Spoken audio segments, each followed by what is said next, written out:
My next guest is making her network TV debut right here on this program. You can see her regularly at the comic strip in New York City. Please welcome Tina Giorgi.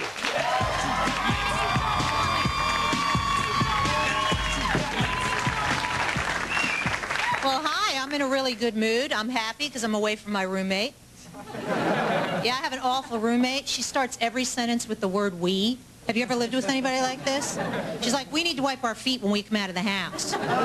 We need to put the dishes in the dishwasher and sterilize them so we don't have any germs. The other night I looked at her and said, you know, we need to fall in a hole and die. Oh, I'm sorry, did that offend us? The other morning I lost it. I emptied the dishwasher. I licked all the silverware and put it back in the drawer. Yeah, she doesn't know, but we do. I know it's sick, but it makes me happy. There's a lot of old people that live in my neighborhood, which isn't really a bad thing. Until a couple of weeks ago, this old woman hit 6 parked cars. 6 parked cars. I know. Mine was number 4. She must have thought she was in the biggest pothole in America. I saw the police report. She was born in 1912. Yeah, she could have been on the Titanic. But no. She lived, so 87 years later, she could find my car on a dark night. I shouldn't pick on old people, though, because as I get older, I have irrational fears. Really, like I have this irrational fear that I'm going to kill a bug in my apartment, flush it down the toilet, and then 10 minutes later, when I'm sitting on the toilet, the bug is going to tunnel up and seek revenge right at that moment. But my biggest fear is that I'm going to buy a wonder bra, you know, a miracle bra. You know, one of those bras that pulls everything from your neck and under your armpits and shoves it together? That I'm going to buy it, wear it, and no one's going to notice. Wow, thanks for making that come true. My mom wants me to get married.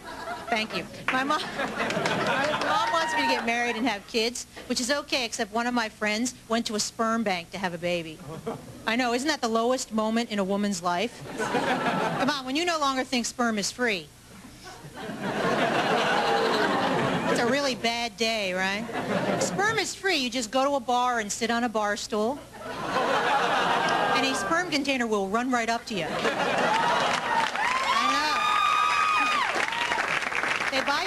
They buy you a drink and everything. That stuff's free. Don't be paying for it.